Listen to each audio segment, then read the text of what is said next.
Hello all, welcome to relishing ladle. ಬರೀ ಎರಡೇ ಎರಡು ಇಂಗ್ರೀಡಿಯೆಂಟ್ಸ್ ಇದ್ರೆ ಸಾಕು, ಈ ಉಂಡೆ ರೆಡಿ ಆಗುತ್ತೆ. ಇದು ಟೇಸ್ಟಿ ಅಷ್ಟೇ ಅಲ್ಲ, ನ್ಯೂಟ್ರಿಷಿಯಸ್ ಕೂಡ. ಈ ಶೇಂಗಾ ಉಂಡೆ ಮಾಡೋಕೆ ಕರೆಕ್ಟಾಗಿ 15 to 20 ಮಿನಿಟ್ಸ್ ಸಾಕು. ಇದು ತುಂಬಾ ಸಿಂಪಲ್ ರೆಸಿಪಿ, ಬಟ್ ಸ್ಟಿಲ್ ಕೆಲವೊಂದು ಟಿಪ್ಸ್ ಫಾಲೋ ಮಾಡಿದ್ರೆ ಪರ್ಫೆಕ್ಟ್ ಅಂಡ್ ಟೇಸ್ಟಿಯಾಗಿ ಬರುತ್ತೆ. So let's begin. ಶೇಂಗಾ ಉಂಡೆಗೆ ನಾನಿಲ್ಲಿ 1 ಬೌಲ್ ಕಡಲೆ ಬೀಜ ತಗೊಂಡಿದ್ದೀನಿ. ಅದನ್ನ 2 ಬ್ಯಾಚಸ್ ಆಗಿ ಹಾಕೊಂಡು ಲೋ ಟು ಮೀಡಿಯಂ ಫ್ಲೇಮ್ನಲ್ಲಿ ನಿಧಾನಕ್ಕೆ ರೋಸ್ಟ್ ಮಾಡ್ಕೊತಾ ಇದ್ದೀನಿ. ಕಡಲೆ ಬೀಜನ ನಾವು ಎಷ್ಟು ಚೆನ್ನಾಗಿ ಹುರ್ಕೊಂತೀವೋ ಟೇಸ್ಟ್ ಅಷ್ಟು ಚೆನ್ನಾಗಿ ಬರುತ್ತೆ. ಫ್ಲೇಮ್ ಕಡಿಮೆ ಇದ್ದಷ್ಟು ಶೇಂಗಾ ನೀಟ್ ಅಂಡ್ ಈವನ್ ಆಗಿ ರೋಸ್ಟ್ ಆಗುತ್ತೆ. ಫ್ಲೇಮ್ ಜಾಸ್ತಿ ಇಟ್ಕೊಂಡ್ರೆ ಶೇಂಗಾ ಬೇಗ ಕಪ್ಪಾಗಿ ಒಳಗೆ ಹಸಿನೇ ಇರುತ್ತೆ. ಸೊ ಲೋ ಟು ಮೀಡಿಯಂ ಫ್ಲೇಮ್ನಲ್ಲೇ ರೋಸ್ಟ್ ಮಾಡಬೇಕು. ನಾನಿಲ್ಲಿ ಕರೆಕ್ಟಾಗಿ ಒಂದು 5 ಮಿನಿಟ್ಸ್ ಹುರ್ಕೊಂಡಿದ್ದೀನಿ. ಕಡಲೆ ಬೀಜದಲ್ಲಿ ಪ್ರೋಟೀನ್, ಫೈಬರ್, ಹೆಲ್ದಿ ಫ್ಯಾಟ್ಸ್ ಇರೋದ್ರಿಂದ ಈ ಉಂಡೆನ ಎನರ್ಜಿ ಲಡ್ಡು ಅಂತ ಕೂಡ ಹೇಳ್ಬೋದು. ಕಡಲೆ ಬೀಜನ ಮಾಡ್ರೇಟ್ ಆಗಿ ತಿಂದ್ರೆ ತುಂಬಾ ಹೆಲ್ತ್ ಬೆನಿಫಿಟ್ಸ್ ಇದೆ. ಈಗ ಹುರ್ಕೊಂಡಿರೋ ಶೇಂಗಾನ ಸ್ವಲ್ಪ ತಣ್ಣಗಾಗಕ್ ಬಿಟ್ಟು ನೀಟಾಗಿ ಸಿಪ್ಪೆ ತಕ್ಕೋಬೇಕು. ಕೈಯಲ್ಲೇ ರಬ್ ಮಾಡಿದ್ರೆ ಸಾಕು, ಸಿಪ್ಪೆ ಬಿಡಿಸ್ಕೊಂಡ್ಬಿಡುತ್ತೆ.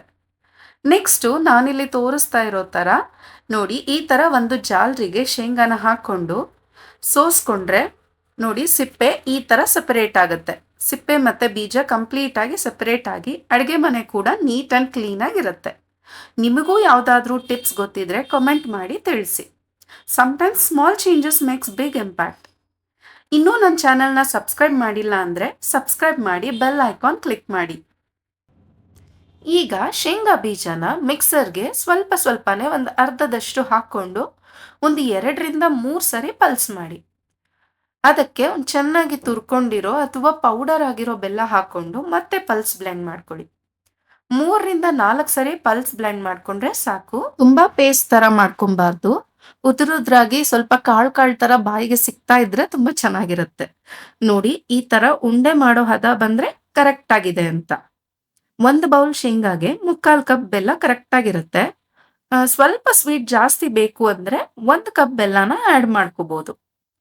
ಈಗ ಪಲ್ಸ್ ಮಾಡಿರೋ ಮಿಕ್ಸ್ಚರ್ನ ಒಂದು ಪ್ಲೇಟ್ ಅಥವಾ ಬೌಲ್ಗೆ ಹಾಕೊಂಡು ಅದಕ್ಕೆ ಒಣಶುಂಠಿ ಪುಡಿ 1 ಟೀ ಸ್ಪೂನು ಮತ್ತೆ 1 ಟೀ ಸ್ಪೂನ್ ಏಲಕ್ಕಿ ಪುಡಿ ಹಾಕಿ, ಇದು ಫ್ಲೇವರಿಗಷ್ಟೇ, ಬೇಡ ಅಂದ್ರೆ ಸ್ಕಿಪ್ ಮಾಡ್ಕೋಬಹುದು.